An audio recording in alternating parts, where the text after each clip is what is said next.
진로 문제를 두고 부모님과 갈등을 겪는 친구도 많은데 여기 이런 고민을 가진 친구도 있어요. 진로 문제로 엄마 아빠와 갈등이 좀 있습니다. 엄마 아빠는 안정적이고 돈 많이 버는 직업만 선호하세요. 제가 하고 싶은 일로 먹고 살기 어렵다고 하시는데 솔직히 엄마 아빠가 얘기하시는 안정적이고 돈 많이 버는 직업은 저는 별로 호감이 안 갑니다. 어떻게 해야 할지 모르겠어요. 여러분은 어떤 일을 하는 게 맞다고 생각하세요? 저는 하고 싶은 일이요. 잘하는 일, 하고 싶은 일. 둘 다 통틀어서 네. 하는 거. 저는 결론부터 말씀을 드리면요. 자기가 하고 싶은 일을 해야 돈도 많이 벌 수 있다. 이렇게 네, 결론을 맞죠. 드리고 싶어요. 맞죠. 네, 왜냐하면 진로에서 첫 번째는 뭐냐면 바로 자신의 흥미입니다. 그래서 1년에 한 번 전국에 있는 중고등학교에서 진로 검사를 실시할 때 그때 하는 검사가 바로 흥미 검사거든요. 네, 그러니까 가장 중요한 게 사실 뭐 적성 이런 거보다 내가 흥미가 있어야 내 진로를 찾아갈 수 있다는데 이 친구는 이미 질문에 답이 나와 있어요. 저는 별로 호감이 안 갑니다. 그러니까 별로네. 부모님이 권해주신 거에 전혀 흥미가 없는 거예요.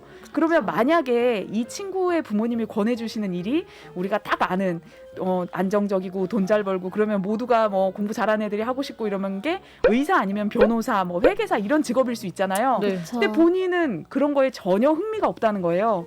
그러면 본인이 흥미 없는 일을 가서 뭐 변호사가 됐다 치면 법정 가서 그 변호하고 이런 걸 할 수 있을까요? 못하죠. 네. 오래 못 버텨요. 네, 오래 못 버티고 또 나올 겁니다. 그래서 저는요. 자기가 하고 싶은 일을 하는 게 먼저라고 생각하고요. 그러니까 남들도 이랬다고 해서 나도 이럴 거야 이런 생각을 하지 마시고 적극적으로 본인이 하고 싶은 일에 도전하시기를 응원드립니다. 네. 쌈쌈 고민 상담소. 하고 싶은 말이 있습니다. 그런데 잘할 자신이 없습니다. 그쪽으로 남다른 재능이 있는 것도 아니거든요. 제가 그 길을 가도 될까요? 이 고민에 대해서는 어떻게 생각하세요? 저는 가야 된다 생각해요. 근데 이게 뭐 어떤 진로에 따라 다를 것 같은데 막 재능이 좀 필요한 그런 진로면 그냥 일찍 포기하고 다른 꿈을 찾는 것도 나쁘지 않다고 생각을 해요. 아, 재능은 솔직히 노력이 있어도 되게 재능이나 그런 거에 따라서 되게 차이가 많이 커요. 재능이랑 노력은 이렇게 보기에 좀 같아 보여도 다르니까. 그래도 노력을 하면은 웬만하면은 따라잡을 수 있다고는 생각하는데 그 기간이 너무 짧다 보면은 어중간하게 돼서 오히려 더 힘들어지죠. 네, 저는 청소년 분들께 우리 소중한 청소년 분들께 꼭 이런 말씀을 들려드리고 싶어요. 청소년기는 무엇을 잘 할 수 있는 나이가 아니다. 이 말씀을 드리고 싶어요. 그리고 재능이라는 것도 개발을 해야 되거든요. 그래서 네, 제가 맞아요. 가장 또 좋아하는 심리학자가 안데르스 에릭슨이라는 분이 네. 1만 시간의 법칙이라는 거를 이제 세상에 널리 알렸고 세계적인 전문가 권위자이신데요. 네. 이분이 재능이 대표적이다라고 생각하는 예술학교에 방문을 해가지고 바이올린 전공자들을 살펴봤어요. 그랬더니 훗날 나중에 전문가로 먹고 사는 그런 사람들은 20살까지 10,000시간을 했고 아마추어 연주가로 활동하는 사람들은 한 8,000시간 정도 연습을 했고 그다음에 일반 음악교사는 4,000시간 연습을 했다 이런 결과가 있어요. 그러니까 사실은 음악은 재능이다 우리는 이렇게 생각을 하잖아요. 그게 아니라 음악 역시 노력이구나. 그래서 1만 시간을 채운 사람이 나중에 진짜 자기 길을 먹고 살 수 있구나 이렇게 되는데요. 근데 저는 실제로 글쓰기에서도 1만 시간의 법칙을 봤거든요.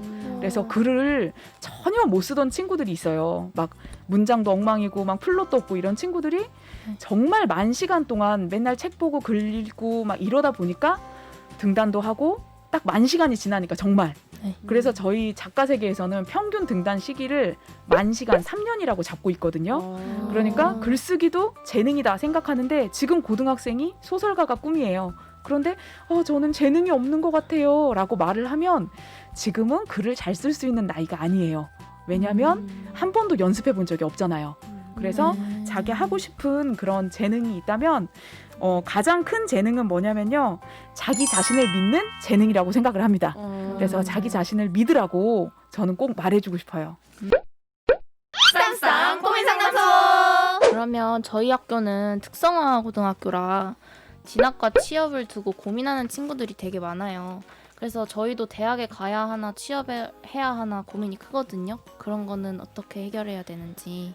네. 이 고민도 진짜 클 것 같아요. 그리고 네. 인문계 다니는 친구들도 이 고민을 안 하는 게 아니에요. 그쵸. 저희 제자들 중에도 래퍼 한다고 대학 안 간 친구도 있고요. 그다음에 본인은 공부가 세상에서 제일 싫다 이러면서 건축 설비를 해서 자기는 사장님이 되겠다 이러면서 운동선수 출신인데 네. 그래서 20살부터 자기는 딱 작은 중고차 하나 사서 전국을 돌면서 기술을 배우겠다.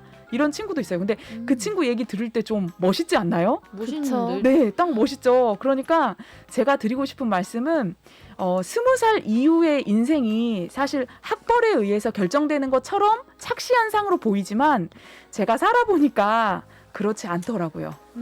이게 20살 이후의 인생은 자기가 만드는 거예요. 답은 내 자신이 알고 있다. 그리고 또 하나 당부드리고 싶은 것은 어떤 길을 선택하든지 그 길의 결과에 책임을 지면 그게 자기 자존감, 진로 자존감하고 연결이 된 것 같아요. 예를 들어서 대학을 선택했어요. 그런데 옆에서 친구가 와가지고 야, 나 좋은 데 취업했잖아. 그래서 이번에 좋은 화장품 사고 예쁜 옷 샀다? 막 이렇게 자랑을 해요. 그러면 그거에 대해서 속을 쓰려 하면 안 돼요. 말만 들어도 배 아프죠? 네. 나는 비싼 등록금 내면서 막 이 등록금 하느라고 허리가 휘는데 이런 생각을 하시면 안 되고요. 또 반대로 나는 취직을 해서 일하고 있는데 어떤 친구가 와서 나 대학교 MT 갔는데 진짜 멋진 오빠 만났다? 나 CC 됐어 막 이러면서 대학 생활의 로망을 막 얘기하는 거예요. 그렇게 대학 생활의 로망을 얘기했을 때 와, 이 친구 진짜 부럽다 이러면서 배 아파하면 안 된다는 거예요. 그냥 당당하게 내가 선택한 길을 가고요. 또 우리 전문계고 친구들은 20살에 꼭 대학을 가지 않아도 되잖아요. 그 이후에 가도 되는. 네, 그 이후에 가도 되고 그런 좋은 입시 제도가 있기 때문에 재직자 전형이라는 입시 제도가 있으니까 전국에 있는 중고등학생들이 꼭 전문계고 친구들이 아니더라도 내가 20살에 대학을 가야겠다 이런 고정관념을 버리면 조금 편해질 것 같아요. 대학교는 저는 언제 가야 된다고 생각하냐면 본인이 원하는 공부가 있을 때 그때 가야 된다고 생각을 하고요. 또 대학을 가는 목표 자체가 이 세상에 나가기 위한 공부잖아요. 네, 그런데 만약에 지금 내가 이 세상에 나가기 위한 준비가 돼 있어요. 예를 들면 우리 친구들은 컨텐츠과여서 MCN이나 이런 데 취직을 할 수 있다고 들었거든요. 근데 저는 영상 제작에 너무 흥미가 있어요. 그리고 이미 센스 있게 뭐든지 영상 제작을 할 수 있는 자신이 있다. 그런 친구들은 먼저 현장에 나가서 이 세상에 나갈 수 있는 충분한 역량이 있으니까 나가서 돈을 벌면서 사람이 돈을 벌면 어른이 되거든요. 그리고 굉장히 자존감이 올라가요. 맞아요. 그러니까 저는 취업을 하는 것도 찬성이고요. 또 내가 하고 싶은 공부가 있다면 언제든 20살이든 21살이든 뭐 30살이든 40살이든 다시 돌아가서 공부를 하는 것도 찬성입니다. 대신 절대 자기 길에 대해서 후회하지 말 것. 네. 그렇죠. 중요하죠. 쌍쌍 고민 상담소. 경례 희망이 작곡 쪽인데 너무 힘들어요. 경쟁도 심하고 생계 보장도 어렵다고 하는데 제가 꿈을 이룰 수 있을까요? 여러분 제가 질문을 하나 드릴 테니까 뉘앙스가 어떤지 보세요. 제가 최근에 했던 생각인데 네. 살을 빼고 싶다 이 생각 하나랑요. 살이 빠졌으면 좋겠다 이 생각에 혹시 차이를 아시겠나요? 네, 어떤 차이가 있을까요? 이제 빼고 싶다는 자기가 노력을 해서 내가 빼고 싶다고 빠졌으면 좋겠다는 내가 살짝 이대로 살아도 내가 가만히 있어도 그냥 맞아요. 저절로 빠졌으면 좋겠다. 이런. 맞아요. 나 똑같이 먹는데 운동도 안 하고 숨만 쉬는데 그냥 저절로 내 지방이 연소돼서 네, 날씬해졌으면 좋겠다 이런 거잖아요. 근데 저는 꿈도 다이어트랑 똑같은 것 같아요. 이게 수동적이냐 능동적이냐 이렇게 되는 것 같고요. 이 친구한테 제가 단언하면서 말씀드릴 수 있는 거는 이 친구는 꿈을 이룰 수 있습니다. 전제 조건이 뭐냐면 이거예요. 내가 나한테 협조를 해야 돼요. 그러니까 엄마 아빠가 나한테 협조를 한다고 해서 꿈을 이룰 수 있는 것도 아니고요. 친구들이 나한테 협조한다고 되는 게 아니라 내가 내 꿈에 협조를 하면 꿈을 이룰 수 있어요. 그러니까 이 친구가 지금 작곡 쪽인데 경쟁도 심하고 생계 보장도 어렵다고 했는데요. 경쟁이 심하다는 거는 이거는 신경 안 써도 되는 것 같아요. 이 세상에 경쟁이 심하지 않은 곳이 있을까요? 없어요. 치킨 가게도 경쟁이 얼마나 심한데요. 네, 그래서 경쟁이 심한 거는 인생은 우리 학교 자체는 상대평가잖아요. 1등급부터 9등급까지 있고 그래서 이 인생이 약간 상대평가라는 생각을 하기가 쉬운데 사실 살아보면 인생은 절대평가예요. 남하고 비교할 필요가 없고 그냥 내가 나 네, 자신과의 싸움. 네, 나 자신과의 싸움이고 작곡을 하고 싶다 그러면 내가 더 좋은 곡을 쓰기 위해서 일만 시간을 또 노력하면 돼요.